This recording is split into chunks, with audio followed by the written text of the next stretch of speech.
کراچی کی سب سے مصروف سڑک پر دوپہر کے قریب کا وقت تھا۔ ٹریفک سگنل پر گاڑی کی لمبی قطاریں تھیں۔ کوئی گاڑیوں کے شیشوں پر دستک دے کر پھول بیچ رہا تھا، کوئی چاکلیٹ۔ انہی میں ایک کونے میں پھٹے پرانے کپڑوں میں لپٹی ایک درمیانی عمر کی عورت جھکے سر اور لرزتی آواز میں بھیک مانگ رہی تھی۔ ڈی ایس پی بہروز اپنی سرکاری گاڑی میں فائلیں پڑھنے میں مصروف تھے۔ وہ اتنے ڈوبے ہوئے تھے کہ ارد گرد کے شور سے بے خبر تھے۔ اچانک ڈرائیور نے آہستہ سے کہا، سر وہ عورت دیکھیں۔ بہروز نے نظر اٹھائی۔ سامنے ایک بلو موٹر سائیکل رکی تھی، جس کی آواز سنتے ہی وہ عورت بری طرح کانپ اٹھی۔ اس کی آنکھوں میں ایسا خوف تھا جیسے موت سامنے کھڑی ہو۔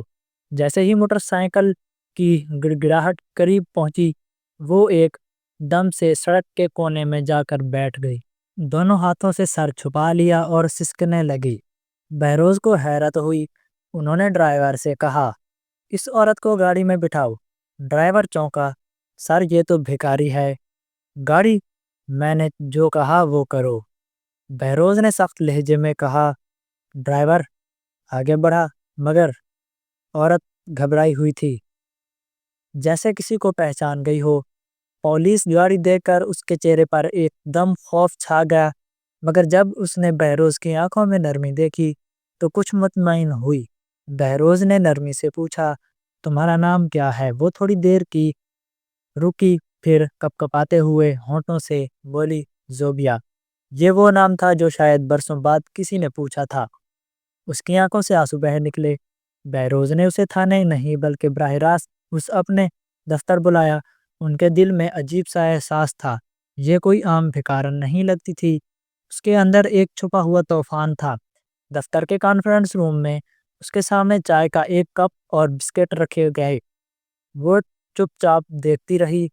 کچھ دیر بعد ہاتھ کانپتے ہوئے چائے اٹھائی۔ بہروز نے نرم لہجے میں پوچھا، زوبیہ تم بلو موٹر سائیکل دیکھ کر اتنا ڈر کیوں جاتی ہو؟ وہ خاموش رہی، پھر آہستہ سے گردن جھکا لی، جیسے اس کے پاس لفظ نہیں بچے تھے، صرف زخم۔ بہروز نے فوراً سی سی ٹی وی فوٹیج منگوائے۔ سکرین پر نظر آئی بلو موٹر سائیکل پر بیٹھا ایک بھاری جسم والا آدمی، کالی اینک اور چہرے پر ظالمانہ مسکراہٹ۔ دوسری طرف وہی زوبیہ کانپتی ہوئی۔ بہروز نے فوٹیج دیکھ کر زوبیہ سے پوچھا، کیا تم اسے جانتی ہو؟ زوبیہ کا چہرہ پیلا پڑ گیا، اس کے لب کپ کپانے لگے۔ وہ شیطان ہے صاحب، میں نے اس کی آنکھوں میں موت دیکھی ہے۔ نام بتاؤ اس کا۔ راجہ بھٹی۔ یہ نام سنتے ہی بہروز چونک گئے۔ یہی وہ گینگسٹر تھا جو برسوں پہلے لاہور سے غائب ہوا تھا۔ کئی کیس اس پر تھے، مگر کوئی گواہ ہی نہیں ملی تھی۔ بہروز نے آہستہ سے کہا، میں تمہاری پوری کہانی سننا چاہتا ہوں، لیکن جب تم تیار ہو، میں تمہیں گرفتار کرنے نہیں، انصاف دلانے آیا ہوں۔ زوبیہ کی آنکھوں میں پہلی بار انسانیت کی جھلک نظر آئی۔ اس نے سر ہلایا، مگر آنسو بہہ نکلے۔ بہروز جان چکے تھے یہ صرف خوف کی کہانی نہیں، انصاف کے انتظار کی داستان ہے۔ زوبیہ نے لرزتی آواز سانس لی، چہرے پر صدیوں کا دکھ پھیلا ہوا تھا۔ اس نے دھیرے سے کہنا شروع کیا، صاحب میں پہلے ایک عام عورت تھی، ایک بیوی، ایک ماں۔ بہروز نے کبھی کچھ نہ کہا، بس خاموشی سے سنتے رہے۔ میرا شوہر منیر ایک چھوٹی سی کریانے کی دکان چلاتا تھا۔ ہمارا گھر چھوٹا تھا، مگر دل مطمئن تھے۔ ہم ہنسی خوشی زندگی گزار رہے تھے۔ ایک دن وہ آیا، راجہ بھٹی۔ وہ اپنی بلو موٹر سائیکل پر آیا اور دکان کے سامنے رک کر بولا، ہفتہ دینا پڑے گا۔ سمجھ آئی؟ منیر نے نرمی سے کہا، بھائی ہم حلال کماتے ہیں، کسی کو ایک روپیہ نہیں دے سکتے۔ وہ ہنسا، پھر بولا، سوچ لے، اگلی بار بات سیدھی نہیں ہوگی۔ زوبیہ کی آواز بھر آ گئی۔ اگلے دن جب ہم پہنچے تو دکان جلی ہوئی تھی۔ اس کے چہرے پر آنسو کے ساتھ غصہ بھی تھا۔ ہم تھانے گئے، رپورٹ درج کرائی، مگر کچھ بھی نہ بنا۔ بہروز کی نظریں جھک گئیں۔ زوبیہ بولتی رہی۔ پھر ایک رات وہ آیا، چار اپنے غنوں کے ساتھ، دروازہ توڑ کر اندر گھس آیا۔ منیر کو بری طرح مارا، میرے 6 سال کے بیٹے عادل کو زمین پر پھینک دیا۔ وہ بس ایک چیخ مار کر خاموش ہو گیا۔ اس رات میرا شوہر مر گیا اور میرا بچہ۔ خوف کے مارے بولنا چھوڑ دیا۔ ایک ہفتے بعد وہ بھی چلا گیا۔ بہروز کی آنکھوں میں نمی آ گئی، مگر وہ افسر تھے، جذبات دبانا ان کے پیشے کا حصہ تھا۔ انہوں نے نرم لہجے میں پوچھا، تم پولیس کے پاس دوبارہ کیوں نہیں گئیں؟ زوبیہ ہنسی، ایک ایسی ہنسی جس میں دور اور طنز دونوں تھے۔ کس کے پاس جاتی صاحب؟ میں نے در در کے بھٹکنے لگی مگر کسی نے نہ سنا۔ ایک دن انہوں نے مجھ پر ہی چوری کا جھوٹا کیس ڈال دیا۔ پھر بہروز نے آہستہ سے پوچھا، 3 سال کی سزا ہوئی، جیل میں رہی، جب باہر نکلی نہ گھر تھا نہ پہچان۔ بھوک نے مجھ سے میرا ضمیر بھی چھیننے کی کوشش کی۔ میں سڑک پر آ گئی صاحب، وہی سڑک جہاں اب بھی ایک بلیو موٹر سائیکل کی آواز میرے دل کو چیر دیتی ہے۔ کمرے میں خاموشی پھیل گئی، صرف دیوار گھڑی کی ٹک ٹک سنائی دے رہی تھی۔ بہروز نے گہری سانس لی، زوبیہ اب تم کیا چاہتی ہو؟ زوبیہ نے پہلی بار سیدھا اس کی آنکھوں میں دیکھا۔ انصاف صاحب، اپنے لیے نہیں، ان سب عورتوں کے لیے جو آج بھی راجہ بھٹی کے پنجوں میں ہیں۔ بہروز نے منیر پر رکھی نوٹ بک اٹھائی، کیا تم گواہی دینے کو تیار ہو؟ ہاں، جان جاتی جائے تو جائے، لیکن اب ڈرنا نہیں ہے، اب میں صرف زوبیہ نہیں، ایک آواز ہوں۔ بہروز نے اس کی آنکھوں میں جھانکا، وہاں دکھ تھا لیکن اس سے زیادہ حوصلہ۔ وہ جانتا تھا کہ یہ کیس آسان نہیں ہوگا، مگر اگر اس عورت کو انصاف دلایا تو شاید لوگوں کا یقین قانون پر بڑھ جائے گا۔ اب اس کے ذہن میں ایک ہی نام گونج رہا تھا، راجہ بھٹی، وہ نام جو زوبیہ کی زندگی کے اندھیروں کی جڑ تھا۔ اگلے دن صبح بہروز اپنے دفتر میں تنہا بیٹھا تھا۔ اس کے سامنے زوبیہ کی فائل کھلی تھی، لیکن فائل میں کچھ نہیں تھا، نہ کوئی شناختی ریکارڈ، نہ کوئی پتہ، نہ کوئی ثبوت، بس ایک نام جو سانس لے رہا تھا۔ زوبیہ وہ فائل بند کر کے کچھ لمحے سوچتا رہا، پھر انٹر کا کام دبایا۔ زوبیہ کو اندر بھیج دو۔ آج زوبیہ پہلے سے کچھ مختلف تھی۔ اس نے این جی او والوں کی دی ہوئی صاف ستھری چادر اوڑھی تھی، بال سنوارے ہوئے، چہرے پر ہلکی سی رونق۔ وہ جھجکتے ہوئے اندر آئی۔ بہروز نے کرسی کی طرف اشارہ کیا، بیٹھ جاؤ زوبیہ۔ کچھ لمحے دونوں کے درمیان خاموشی چھائی رہی۔ زوبیہ کی آنکھوں سے آنسو بہنے لگے۔ وہ سمجھ گئی تھی وقت آ گیا ہے کہ وہ اپنے زخموں کو لفظ دے۔ صاحب، میں نے اس شیطان کو اپنی آنکھوں سے عورتوں کی طرف عزت لوٹتے دیکھا ہے۔ راجہ بھٹی کی فیکٹری والے فارم ہاؤس میں عورتیں بیچی جاتی ہیں، کچھ کو مزدوروں کے بہانے، کچھ کو نوکری کے وعدے پر، اور وہ عورتوں کی چیخوں سے کھیلتا تھا۔ بہروز کے چہرے پر سنجیدگی چھا گئی۔ وہ اب کہاں ہے؟ پچھلے دنوں سے مین دربار روڈ کے پاس رہتا ہے، پہلے کسی اور جگہ تھا، مگر جب پولیس کا دائرہ تنگ ہوا تو جگہ بدل لی۔ بہروز نے فوراً اپنی اسپیشل ٹیم کو الرٹ کیا، یہ کیس اب FIR نہیں، ایک مشن ہے۔ اس نے کہا۔ اگلی رات بہروز ایک خاتون کانسٹیبل کو بھکارن کے بیس میں بھیجا۔ اس کے کپڑوں میں ایک چھوٹا سا مائک اور GPS چھپا لگا دی گئی تاکہ ہر بات ریکارڈ ہو۔ رات کے 10 بجے کے قریب ایک پرانی جھگی کے پاس وہ بیٹھی تھی۔ 2 گھنٹے بعد آواز گونجی، بلیو موٹر سائیکل کی، دھک دھک دھک، جیسے کوئی پرانی روح پھر سے جاگ اٹھی ہو۔ ایک بھاری جسم والا، آدھی اترا، چمکتی زنجیر، سونے کی انگوٹھیاں، کالی اینک، وہی راجہ بھٹی۔ وہ اس کے قریب آ کر بولا، کیوں اماں، پیسے چاہیے؟ کانسٹیبل نے ڈرتے ڈرتے سر ہلایا۔ وہ ہنسا، پیسے ملیں گے اگر کام کرے گی تو۔ آج رات میرے فارم ہاؤس چل۔ یہ تمام گفتگو براہ راست بہروز کے ہینڈ فون میں ریکارڈ ہو رہی تھیں۔ بہروز نے فوراً ریڈیو پر کہا، ٹیم تیار رہے، فارم ہاؤس کی لوکیشن بس نکلنے والی ہے۔ کانسٹیبل نے ہمت کر کے پوچھا، کہاں ہے تیرا فارم ہاؤس مالک؟ راجہ کہا مار کر بولا، فارم ہاؤس نہیں، عورتوں کا جہنم ہے، پچھلے روڈ پر ہے، وہاں کوئی نہیں بچاتا۔ وہ اتنا کہہ کر اس کی کلائی پکڑنے ہی والا تھا کہ پیچھے سے 2 موٹر سائیکلوں کی آواز آئی اور اس کے جوان سامنے آ گئے۔ راجہ ایک دم چونکا، مگر بھاگنے کے بجائے بلیو موٹر سائیکل موڑ کر آندھی گلیوں میں گھس گیا۔ بہروز نے ریڈیو پر چیخ کر کہا، راجہ فرار ہے، سب یونٹس پچھلے روڈ کی طرف بڑھیں۔ اندھیری رات میں گولیوں کی آوازوں اور بلو موٹر سائیکل کی گرج پورا شہر جاگ رہا تھا۔ راجہ ایک تنگ گلی میں گھسا مگر سامنے خود ڈی ایس پی بہروز سامنے کھڑے تھے۔ راجہ رک گیا۔ دونوں آمنے سامنے۔ بہروز بولا، زوبیا کو یاد ہے؟ راجہ ہنسا، بہتوں میں ایک تھی، تجھے بھی بھیج دوں گا اس کے پاس۔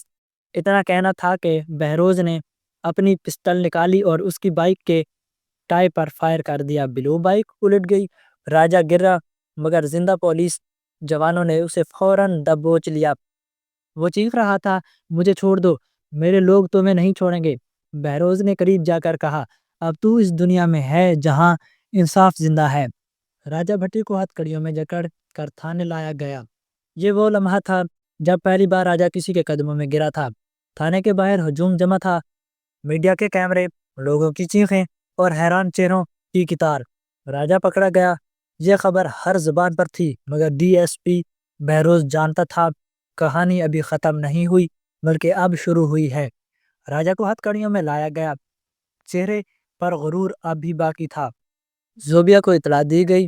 وہ جب تھانے پہنچی، راجہ کو دیکھ کر اس کی آنکھوں سے آنسو بہہ نکلے، مگر وہ آنسو کمزوری کے نہیں تھے، وہ ایک ماں کے جلے ہوئے دل کا لاوا تھے۔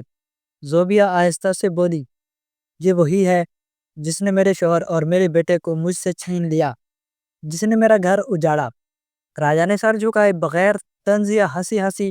بہروز نے اسے گھورا، زبان بند رکھ، اب قانون بولے گا۔ زوبیا نے بہروز سے کہا، صاحب وہ اکیلا نہیں تھا، یہ صرف چہرہ ہے، اصلی مالک تو وہاں بابو صاحب ہیں جو بڑے بڑے لوگوں سے جڑا ہوا ہے۔ بہروز چونک گیا، بابو صاحب کون؟ زوبیا نے آہستہ سے کہا، وہی جو پیسے دیتا تھا، عورتوں کی خرید و فروخت کا اصل مالک۔ راجہ تو صرف اس کا نوکر تھا۔ بہروز نے راجہ سے پوچھا، گچ شروع کی؟ راجہ پہلے ہنستا رہا جیسے سب مذاق ہو۔ راجہ، تمہارے پیچھے کون ہے؟ صاحب تمہیں لگتا ہے مجھے پکڑ کر کھیل ختم ہو گیا؟ تم نے ابھی ایک مہر مہرا گرایا ہے، بادشاہ ابھی زندہ ہے۔ بہروز نے غصے سے میز پر ہاتھ مارا، نام بتاؤ۔ راجہ کچھ لمحے چپ رہا، پھر بولا، نام بتاؤں گا مگر جان کی گارنٹی ہے چاہیے، ورنہ میں بھی نہیں رہوں گا اور سچ بھی نہیں۔ بہروز نے خفیہ طریقے سے ایک اسپیشل انٹیلیجنس ٹیم بنائی جس میں صرف 2 لوگ شامل تھے، انسپیکٹر جاوید اور ایک سائبر انسپیکٹر۔ مگر اگلی صبح راجہ اپنی سیل میں بے ہوش ملا، منہ سے جھاگ نکل رہا تھا۔ زہر دے دیا گیا ہے، ڈاکٹر نے کہا۔ بہروز گر جا، کچن انچارج کو بلاؤ۔ کس نے کھانا دیا؟ تحقیقات میں پتہ چلا کہ ایک کانسٹیبل نے رات کی ڈیوٹی بدل کر یہ کام خود کیا تھا۔ جب پکڑا گیا تو روتے ہوئے بولا، سر میرے بچوں کو مارنے کی دھمکی ملی تھی، میں مجبور تھا۔ بہروز سمجھ گیا، بابو صاحب کوئی عام مجرم نہیں، پورے ٹینٹ ورک کی جڑ ہے۔ اب وقت تھا اندر گھسنے کا۔ اس نے خود کو ایک صحافی کے روپ میں بدلنے کا فیصلہ کیا تاکہ اس خفیہ نیٹ ورک تک پہنچ سکے۔ زوبیا نے بتایا، بابو صاحب اکثر ایک این جی او کے نام پر لڑکیوں کو بچانے کا ڈرامہ کرتا ہے، مگر وہیں ان کا سودا طے ہوتا ہے۔ بہروز نے فائلیں منگوائیں، ایک نام پر نظر جم گئی، ولیم ویلفیئر ٹرسٹ، جس کا بانی تھا رامن کھرانا، ایک نامی گرامی بزنس مین، سماجی خدمتگار اور میڈیا کا چہیتا۔ اگلے دن بہروز کو خود کو مقامی صحافی علی شاہ کے طور پر اس ٹرسٹ میں داخل ہوا۔ عمارت کے شاندار تھی، سفید دیواریں، روشن لائٹیں، خوش لباس اسٹاف، مگر فضا میں ایک عجیب سی گھٹن تھی، جیسے کوئی چیخ دبائی جاری ہو۔ جب وہ باہر نکلنے لگا تو ایک لڑکی دھیرے سے آواز آئی اور اس کی جیب میں ایک پرچی ڈال دی۔ باہر جا کر اس نے نکالی، اس پر لکھا تھا، ہمیں بچاؤ، رات ہوتے ہی شیطان اترتا ہے۔ بہروز کے دل سے سرد درد دوڑ گئی۔ اب یقین ہو گیا، اصل شیطان راجہ نہیں، رامن کھرانا ہے۔ بہروز کا دل تیزی سے دھڑک رہا تھا۔ اب کھیل بہت بڑا تھا، وہ جان چکا تھا کہ رامن کھرانا ہی اصل بادشاہ ہے، وہی جو انسانیت کے لبادے میں حیوانیت کا کاروبار کر رہا ہے۔ اگلی صبح وہ ایک مقامی صحافی علی شاہ کے بھیس میں دوبارہ اسی ٹرسٹ پہنچا۔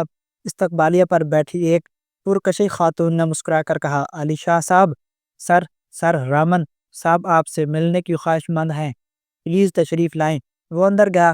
سامنے بیٹھا تھا ایک نفیس خوشبودار مہنگے سوٹ میں ملبوس شخص، رامن خرانہ۔ وہ بڑے اعتماد سے اٹھا، ہاتھ بڑھایا۔ مسٹر علی شاہ، میں نے آپ کا بلاگ پڑھا، بڑی حساس باتیں لکھتے ہیں آپ۔ بہروز نے نرمی سے مسکرا کر کہا، آپ کا ٹرسٹ تو واقعی عورتوں کے حقوق کے لیے مثالی کام کر رہا ہے۔ رمن کے چہرے پر فخری تبسم ابھرا، شکریہ، ہم عورتوں کو نئی زندگی دیتے ہیں، نئی امید۔ بہروز مسکرایا، مگر اس کی نگاہیں اس تبسم کے پیچھے چھپے درندے کو پڑھ چکی تھیں۔ اسی رات تقریباً 13 سال کی ایک لڑکی دفتر کے پچھلے دروازے پر بہروز کے پاس آئی۔ اس کا چہرہ زخموں سے بھرا تھا، آنکھوں میں خوف کی دھند تھی۔ صاحب، اس نے آہستہ سے کہا، کل رات انہوں نے میری چھوٹی بہن کو لے گئے بابو صاحب کے فارم ہاؤس پر، وہ اب تک واپس نہیں آئی۔ بہروز کے ہاتھ مٹھیوں میں بند ہو گئے، خون کھول اٹھا۔ اس نے فوراً اپنی خفیہ ٹیم سے رابطہ کیا، انسپیکٹر جاوید اور سائبر انسپیکٹر احمد۔ احمد نے ٹرسٹ کے سسٹم میں ہیکنگ شروع کی، کئی خفیہ فولڈر نکلے۔ ایک فولڈر ایسا تھا جو اینکر پٹڈ تھا، لیکن جب وہ کھلا تو بہروز کا دل دہل گیا۔ اندر فارم ہاؤس کی لوکیشنز، لڑکیوں کے نام اور ریٹس درج تھے۔ ایک مکمل کاروبار جس میں معصوم روحیں بیچی جا رہی تھیں۔ احمد بولا، سر یہ پورا نیٹ ورک ڈیجیٹل ہے، ہم نے تمام ثبوت حاصل کر لیے ہیں، مگر خطرہ بہت بڑا ہے، ذرا سی غلطی پورے آپریشن کو ناکام کر سکتی ہے۔ بہروز نے گہری سانس لی، اب پیچھے ہٹنے کا وقت نہیں، ہم آپریشن لانچ کر رہے ہیں۔ آپریشن کا آلہ سایہ۔ اگلی رات ایک سنسان جگہ پر واقع ایک شاندار بنگلہ، باہر سے عام فارم ہاؤس لگتا تھا، مگر اندر انسانیت کا قبرستان۔ بیسمنٹ میں اندھیرا، بدبو اور لوہے کی پنجروں میں قید لڑکیاں، کچھ کے جسم پر زخم، کچھ دیوار سے سر ٹکائے، ایک دیوار پر خون سے لکھا تھا، میں بننا چاہتی ہوں۔ بہروز کی آنکھیں بھر آئیں، مگر وہ جاننا چاہتا تھا، آج آنسو نہیں، ایک طوفان چاہیے۔ رات 1:30 بجے آپریشن کالا سایہ شروع ہوا۔ پولیس ٹیم نے فارم ہاؤس پر دھاوا بول دیا، دروازے ٹوٹنے لگے، گولیوں کی آوازیں، چیخوں پکار، سب کچھ ایک لمحے میں قیامت بن گیا۔ کئی غنڈے گرفتار ہوئے، مگر رامن خرانہ فرار ہو گیا۔ بیسمنٹ سے نوکرانیاں لڑکیاں برآمد ہوئیں، سب نیم بے ہوش، زخمیوں چور، اور ان میں وہ ننھی نینا کی بہن بھی تھی جسے رامن کے آدمی اٹھا لے گئے تھے۔ وہ زندہ تھی مگر سانسوں کے سہارے۔ اگلی صبح تمام نیوز چینلز پر ایک ہی خبر چھائی تھی، ڈی ایس پی بہروز نے high profile human trafficking racket کا پردہ فاش کر کیا۔ رامن خرانہ مفرور۔ زوبیا نے جب خبر دیکھی اس کی آنکھوں سے آنسو بہے، مگر اس بار یہ آنسو درد کے نہیں، امید کے تھے۔ بہروز اب جانتا تھا کھیل ابھی ختم نہیں ہوا، اگلا اور اس نے بادشاہ پر کرنا ہے۔ اب جنگ صرف قانون کی نہیں، انسانیت کی تھی۔ اب کھیل کا سب سے خطرناک مرحلہ شروع ہو چکا تھا۔ رامن خرانہ جو کبھی خواتین کے حقوق پر لیکچر دیتا تھا، اب زیر زمین جا چکا تھا۔ اس کے پاس پیسہ بھی تھا، طاقت بھی، اور سیاست سے مضبوط تعلقات بھی۔ بہروز جانتا تھا کہ یہ محض ایک مجرم نہیں بلکہ پورا نیٹ ورک ہے، ایسا نیٹ ورک جو طاقتور لوگوں کی محافظ میں پلتا ہے۔ بہروز کی تفتیش جوں جوں آگے بڑھتی گئی، سیاسی دباؤ بڑھنے لگا۔ کچھ بااثر لوگوں نے فون کر کے صاف کہہ دیا، ڈی ایس پی صاحب، آپ ایک مغرور معزز شہری ہیں، اس کے خلاف ہاتھ ہولا رکھیں۔ بہروز نے نہایت سکون سے جواب دیا، سر قانون سب کے لیے برابر ہے، اور فون بند کر دیا۔ زوبیا اب مکمل طور پر سنبھل چکی تھی۔ اس نے اعلان کیا کہ وہ عدالت میں جا کر گواہی دے گی، راجہ بھٹی اور رامن خرانہ دونوں کے خلاف۔ بہروز جانتا تھا کہ یہ آسان نہیں۔ اس نے اس کے تحفظ کے لیے خصوصی سیکورٹی اسکواڈ مقرر کیا۔ عدالت کے روز حال میں خاموشی چھا گئی۔ جب زوبیا کٹہرے میں کھڑی ہوئی، وہ لرزتی بیکارہ نہیں تھی، اس کی آنکھوں میں آگ تھی۔ میں زوبیا ہوں، اور میں آج ان عورتوں کی طرف سے بول رہی ہوں جو نہیں بول سکتی۔ راجہ بھٹی اور رمن خرانہ نے صرف جسم نہیں بیچے، روحیں بھی بیچیں۔ انہوں نے عورت کو مال سمجھا اور پورا کمرہ لمحہ بھر کو ساکت ہو گیا۔ اسی دوران احمد نے ایک خفیہ فولڈ ہیک کیا جس میں رامن خرانہ کی بیرونی بینک اکاؤنٹس، رقم کی منتقلیاں اور خفیہ ای میلز موجود تھیں۔ ان ای میلز میں کئی بڑے بڑے امیر لوگوں کے نام تھے۔ ثبوت ناقابل تردید تھے۔ بہروز نے فائل عدالت میں جمع کرائیں۔ پورے میڈیا پر دھماکے ہو گیا۔ رامن خرانہ کا چہرہ جو کل تک عوامی بھلائی کی علامت سمجھا جاتا تھا اب شیطان کے روپ میں دکھایا جا رہا تھا۔ رامن خرانہ نے محسوس کر لیا کہ اس کا وقت ختم ہو رہا تھا۔ اس نے اپنے کارندوں سے کہا، بہروز کو ختم کر دو، یہ لڑکا بہت خطرناک ہے۔ چند دن بعد رات کے اندھیرے میں جب بہروز اپنی گاڑی میں دفتر سے نکل رہا تھا، ایک کالی وین اس کے پیچھے لگی۔ اچانک فائرنگ شروع ہو گئی، لیکن بہروز اکیلا نہیں تھا۔ اس کی ٹیم الرٹ تھی۔ جو بھی جوابی فائرنگ میں 3 حملہ آور مارے گئے، باقی بھاگ نکلے۔ بہروز معمولی زخمی ہوا مگر بچ گیا۔ وہ جان گیا کہ اب یہ جنگ صرف کاغذوں پر نہیں، میدان میں ہے۔ اس نے فیصلہ کیا، اگر رمن زمین کے نیچے چھپا ہے تو مجھے بھی اس اندھیرے میں اترنا ہوگا۔ چند دن بعد بہروز نے پھر اپنی وردی اتاری اور بھکاری کے روپ میں ایک اور خفیہ مہم شروع کی۔ اس بار وہ شہر کے ان علاقوں میں گیا جہاں رمن کے کارندے آزاد گھومتے تھے۔ وہ خود لوگوں سے بات کرتا، معلومات لیتا اور ان کا اعتماد میں آتا۔ چند ہفتوں میں اس نے رمن کے قریبی آدمیوں کا پورا نیٹ ورک توڑ دیا۔ زوبیا بھی ایک خاموش مددگار بن چکی تھی۔ اس نے کئی قید لڑکیوں کو ٹھکانے بتائے۔ بہروز نے تمام پلان آخری مرحلے میں پہنچایا۔ اب کی بار آخری آپریشن ہوگا۔ رات کے پچھلے پہر شہر کی فضا میں ایک اور طوفان برپا ہوا۔ آپریشن سفید موت۔ پولیس نے ایک ساتھ مختلف جگہوں پر چھاپے مارے۔ درجنوں رمن کے گھماشتے گرفتار ہوئے۔ رمن خرانہ ایک فارم ہاؤس سے برآمد ہوا۔ وہ فارم ہاؤس تھا جہاں کبھی نینا کی بہن قید تھی۔ بہروز نے اس زمین پر گرا ہوا پایا انجام دیکھ لیا۔ خرانہ رمن نے ہانپتے ہوئے کہا، تم جیت گئے مگر یہ نظام نہیں بدلے گا۔ بہروز نے جواب دیا، نظام نہیں بدلے گا مگر انسان ضرور بدلیں گے، اور وہی کافی ہے۔ عدالت میں رمن خرانہ کو عمر کی قید سنا دی گئی۔ زوبیا اور باقی تمام بچیوں کو انصاف ملا۔ بہروز عدالت کے باہر نکلا۔ زوبیا خاموشی سے کھڑی تھی۔ اس کی آنکھوں میں چمک تھی جیسے برسوں کے اندھیرے کے بعد سورج نکلا ہو۔ صاحب، میرا بیٹا آج کہیں مطمئن ہوگا، اس نے آہستہ سے کہا۔ بہروز مسکرا کر بولا، ہاں زوبیا، اب تم صرف ماں نہیں، تم اس سب کی روشنی جو اندھیرے میں ہے۔ آسمان پر ہلکی سی روشنی پھیلنے لگی تھی۔ بہروز جانتا تھا کہ یہ صرف ایک کیس نہیں تھا، یہ انسانیت کی جیت تھی۔ آپ کو آج کی ہماری یہ کہانی کیسی لگی؟ کمنٹ سیکشن میں اپنی رائے کا اظہار ضرور کریں۔ اگر ویڈیو اچھی لگی ہے تو ویڈیو کو لائک ضرور کریں۔ ہمارے چینل پر نئے ہیں تو ہمارے چینل شعیب سٹوریز کو سبسکرائب کر دیں تاکہ ہماری ہر دلچسپ کہانی آپ کو ملتی رہے۔ ملتے ہیں ایک نئی اور دلچسپ کہانی کے ساتھ، تب تک کے لیے اللہ حافظ۔